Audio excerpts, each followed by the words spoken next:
Documentos Online, el doctor Miguel Ángel Rodríguez Mackey, internacionalista y experto en asuntos de política exterior. Con él vamos a hablar precisamente de lo que está sucediendo con el Estado Islámico. Lo primero, doctor, bienvenido a Documentos Online. Muchas gracias, Gastón. Buenos días con todos ustedes. Encantado. El documental que vamos a ver junto a ustedes, amigos, le comento, doctor Rodríguez Mackey, es sobre cómo se vive al interior del Estado Islámico, al interior de ISIS, cómo es que se vive dentro de esta especie de micropaís, si es que se le puede llamar así, entre la frontera de Siria y la frontera de Irak. Brevemente, a modo de introducción, le pregunto, ¿cómo ha llegado a aparecer un país dentro de otro país? Fíjate, en realidad no es un país, no es un estado porque... No está reconocido por la ley internacional. Así es, no está legitimado, reconocido, no porque se llame Estado Islámico, es un estado, es un grupo terrorista, pero lo cierto, como muy bien dices, es que está apostado en el territorio de Siria y de Irak, particularmente en Raqqa, también controla Mosul, y entonces está desbordando el sistema internacional de la paz. Hoy el mundo vive un mundo de pánico internacional, la zozobra es la regla en estos momentos, y entonces nos encontramos con un fenómeno que ha impactado y que está socavando el principio de tranquilidad internacional que todos los países queremos, que todos los estados quieren, frente a un proceso desarticulado y anárquico de pleno desorden, con una cuota de gran violencia. Una brutalidad que pocas veces hemos visto. Y que pocas veces hemos visto, porque esto es absolutamente atípico, pero se está presentando, fíjate, al comenzar este siglo XXI, que trastoca todo lo que concierne a los parámetros de la seguridad internacional. ¿Cómo puede entenderse desde Occidente la violencia del Estado Islámico?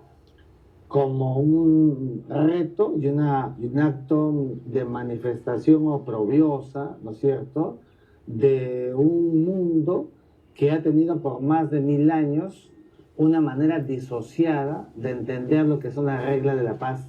Y entonces estamos frente a un escenario de puro choque de civilizaciones, como decía Samuel Huntington, que es lo que estamos viendo el día de hoy, que se expresa en violencia, en terrorismo, y que hay respuesta también con bombardeos, y esta es una secuencia impensable en un siglo XXI donde más bien los estados estaban esforzándose por procurar la paz. Surge un mecanismo no convencional, no aceptado, para promover la violencia. ¿No aceptado por la comunidad internacional o no aceptado también, como estamos viendo en el documental, por la propia comunidad árabe Las dos cosas, Gastón, porque así como el mundo de Occidente está en una relación de rechazo y por eso hay estos contraataques, al interior del mundo islámico, que es el escenario natural sin que sea un problema religioso, existe evidentemente pugnas como los sunitas, los chiitas, que son las dos vertientes principales del Islam, y que una de ellas derivó en lo que se ha llamado el extremismo fundamentalista, que es lo que estamos viendo expresado en el terrorismo islámico, que hoy está cobrando pues una vigencia lamentablemente impactante y extraordinaria. ¿Es para los miembros del Estado Islámico terrorismo lo que están haciendo? Occidente lo llamamos terrorismo. ¿Es para ellos terrorismo o es alguna suerte de guerra santa a vista de ellos? Por supuesto que tu pregunta es extraordinariamente precisa y clave, Gastón, y te voy a explicar por qué.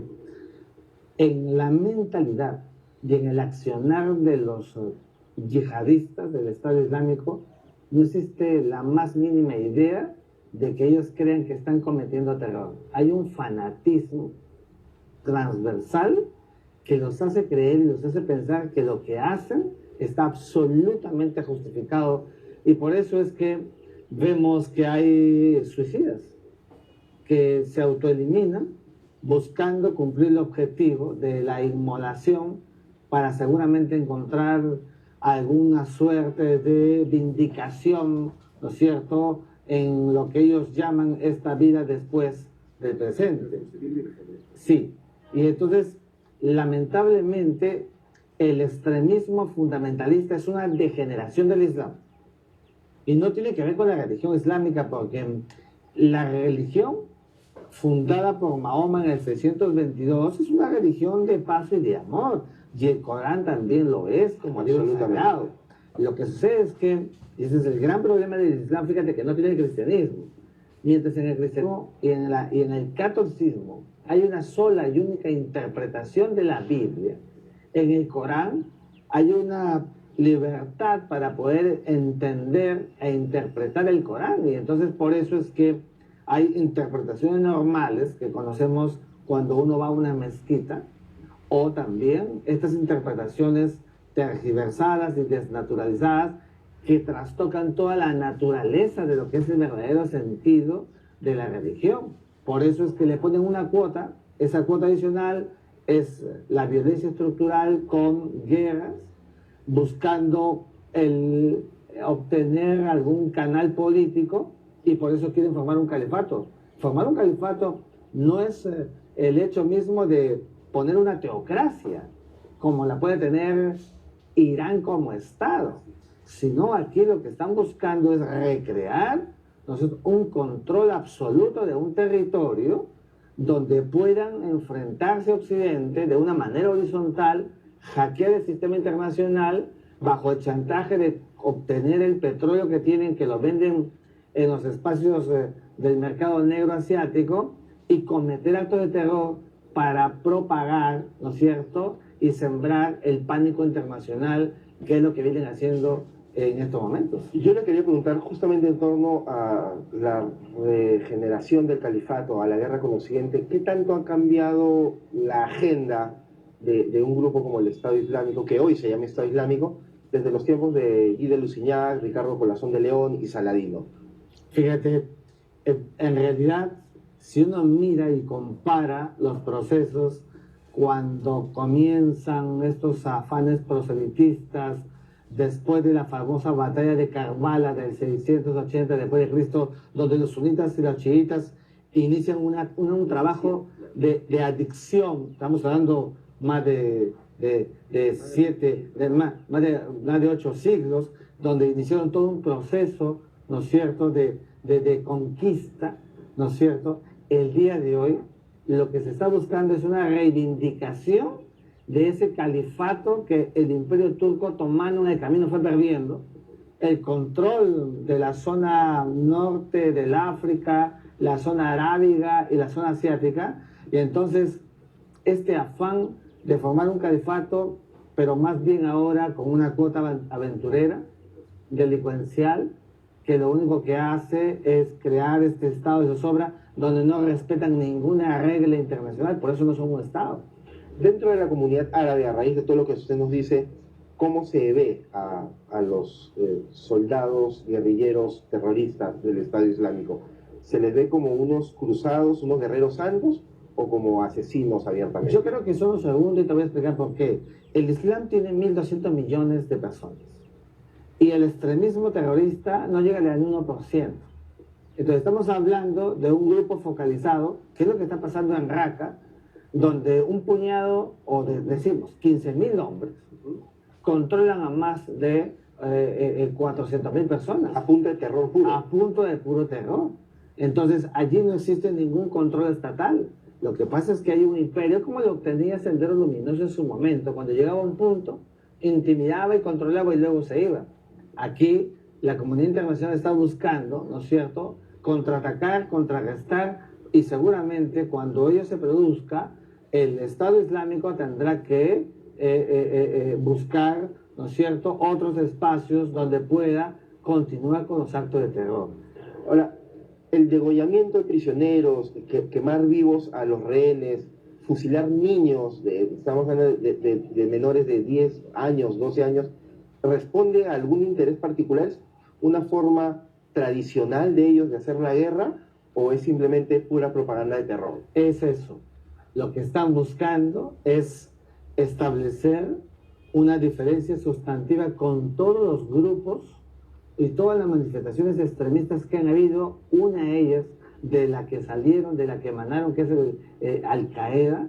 Al diferenciarse de todas ellas, muestran estas manifestaciones viles, ¿no es cierto?, que buscan impactar en la comunidad internacional, mientras el Estado Islámico esté en boca del mundo entero, titulares en los periódicos, en los medios de comunicación, en el internet. Entonces ellos van a sentir que tiene sentido, que cobra vida el objetivo final de ellos, que es instaurar el terreno internacional y fundar un califato que les permita a ellos manipular a la comunidad internacional, fundamentalmente en esta etapa del Medio Oriente. Solo se le puede combatir por las armas con la intervención de Rusia, con la intervención de Inglaterra, de Francia, o los embargos económicos funcionan, o aquí solamente un puño puede detenerlos. Por supuesto que no, y no solamente es un asunto, Gastón, de ataques militares y bombardeos, ni tampoco un asunto de bloqueo económico, sino que aquí es un asunto de mentes. Cuando Samuel Huntington dijo claramente que el problema era de choque de civilizaciones, está hablando de un tema cultural. Y aquí tiene que haber una participación hacia adentro de la propia comunidad árabe, y la Liga Árabe, que es una mini Naciones Unidas del mundo árabe, tiene que comportar un nexo que vaya en el camino trabajando en las mentes de la comunidad árabe para eliminar estas tesis, ¿no es cierto?, extremistas que son, ¿no es cierto?, recogidas y monopolizadas por el Estado Islámico. Y para eso es muy importante que la Liga Árabe, por ejemplo, tenga una manifestación, haga una declaración expresa de su distancia del Estado Islámico, que la existe, pero tiene que manifestarse. Y entonces creo que así podrá haber una etapa en la que progresivamente se acabará esta relación, ¿no es cierto?, de animadversión que hay con Occidente. Pero mientras hay un Estado Islámico que sigue atacando, que sigue afligiendo a la comunidad internacional, como lo estamos viendo, que mata de manera irracional a niños, a personas, etc., evidentemente el trastocamiento se está produciendo y el pánico cunde, y entonces la comunidad internacional solamente está pensando en respuestas de carácter militar o bélico que a la postre no serán suficientes. Sudamérica, doctor Rodríguez Mackay, es terreno fértil para dos cosas, ni duda. Uno, para ataques de terrorismo global, como los que hemos visto en Francia, en Mali. Y una segunda, ¿es terreno fértil para que aparezca un grupo extremista como Estado Islámico? Fíjate, América Latina, Sudamérica, es un terreno absolutamente vulnerable. Y para el terrorismo, que en estos momentos está en una etapa de expansión y de globalización del pánico y del terror internacional, cualquier espacio del planeta se vuelve absolutamente vulnerable. Y entonces es importante que las visiones intraestatales recreen mecanismos de protección y de seguridad y de inteligencia, no solamente contra el terrorismo de adentro, sino con el que viene de afuera, porque el terrorismo actúa incluso en los espacios menos lógicos que se puede imaginar la comunidad internacional. Por eso es importante que hayan medidas de contingencia y medidas que corresponden a un verdadero Estado responsable. No podemos fiarnos de nada. La seguridad internacional hoy es absolutamente vulnerable. ¿Y cómo hacer esto sin caer, por ejemplo, en extremos como la xenofobia? Una respuesta breve. Creo que el trabajo de inteligencia, Gastón.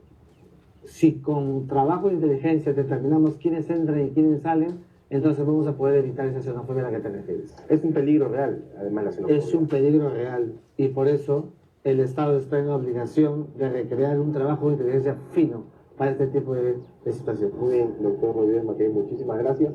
Ha estado en Documentos Online del internacionalista Miguel Ángel Rodríguez Mackay. Nosotros, como todos los miércoles, nos despedimos. Nos encontramos la próxima semana por esta misma plataforma a las 10 de la mañana. Buenos días.